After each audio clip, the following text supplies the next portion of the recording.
Greetings. Lesson 2 in this series of basics of electrical power systems is on series and parallel combination of resistors and finding of equivalent resistance of circuits. The equivalent resistance of a number of resistors in series is equal to the sum of the resistances.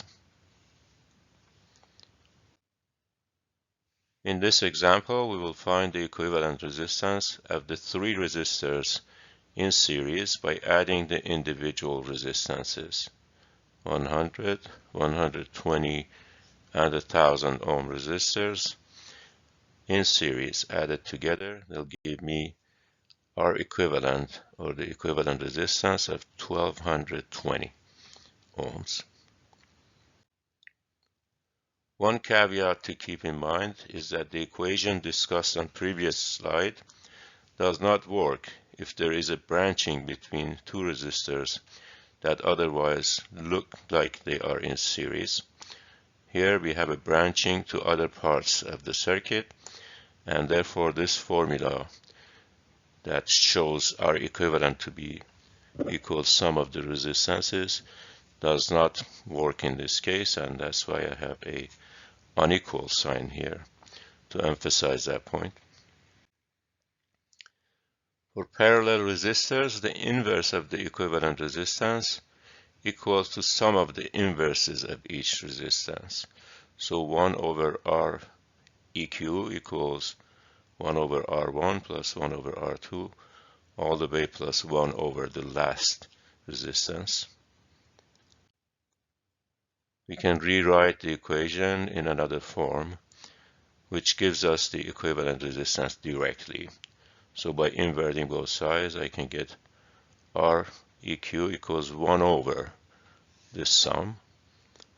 Let's look at an example. Here we are asked to find the equivalent resistance of three parallel resistors shown on this slide. 10 ohms parallel with 30 ohms parallel with 15 ohms. Using the equation for the inverse of equivalent resistance, let's substitute for values of R1, R2, and R3. The three fractions seen here add up to 6 over 30, which simplifies to 1 over 5. Inverting both sides of this equation, we'll get our equivalent is equal to 5 ohms.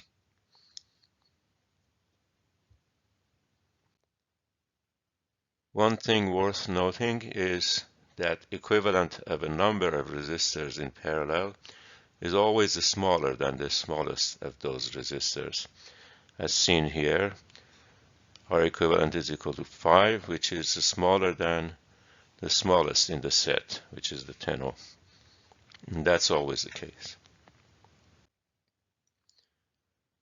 An alternative way of solving this example would have been to take them two at a time, like the 10 ohm parallel with the 30 ohms, and then take the result of that in parallel with the 15 ohms.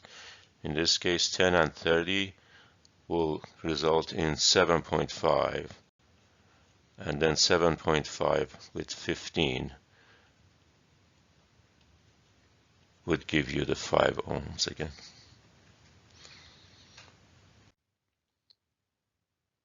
For the case of two resistors in parallel, it would be useful to remember the result you see on this page. R equivalent of the two resistors in parallel, R1 and R2, equals their product over their sum, R1, R2 over R1 plus R2.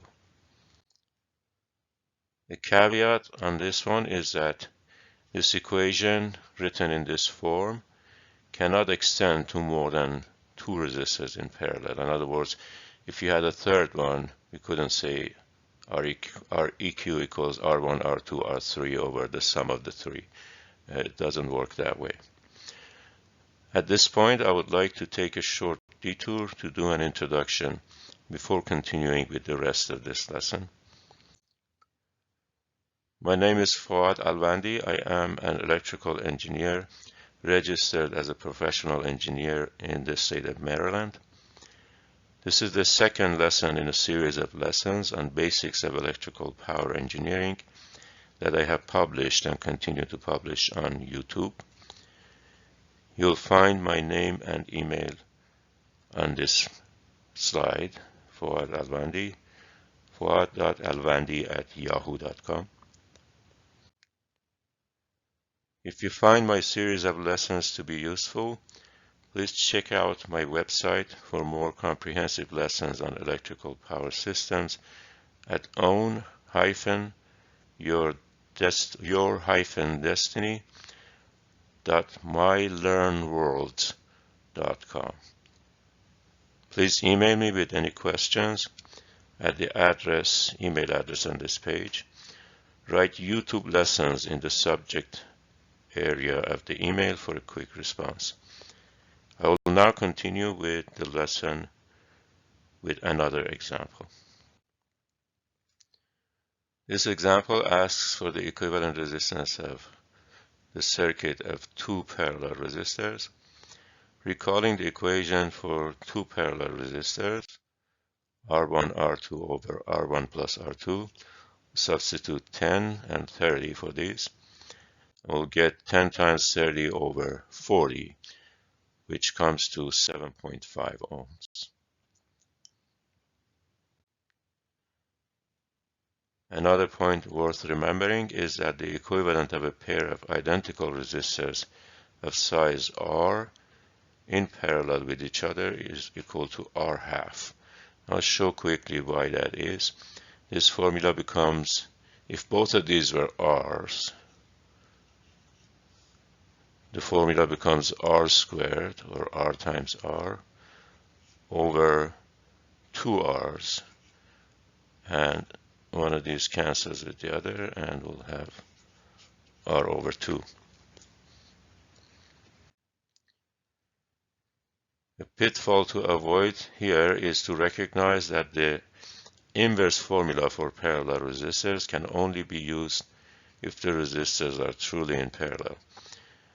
In the figure on this slide, R3 and R4 are in parallel with each other, but R1 and R3 are not because of this resistor that comes in between them. In the next example, I will show how to handle the case of parallel series combination of resistors.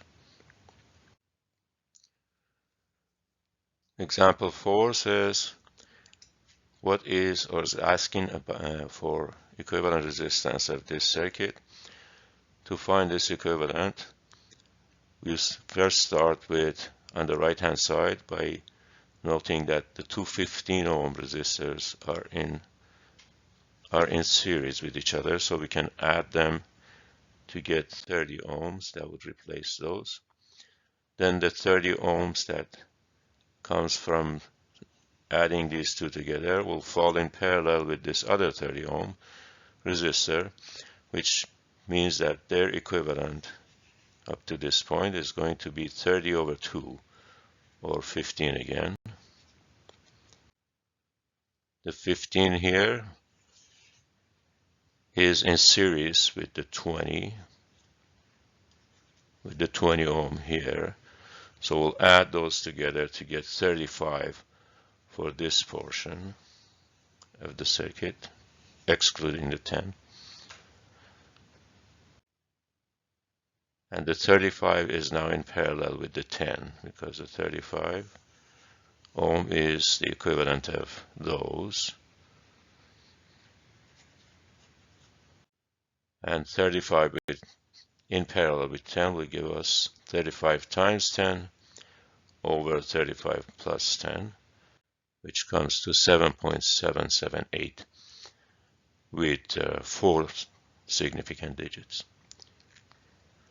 This is the end of lesson 2.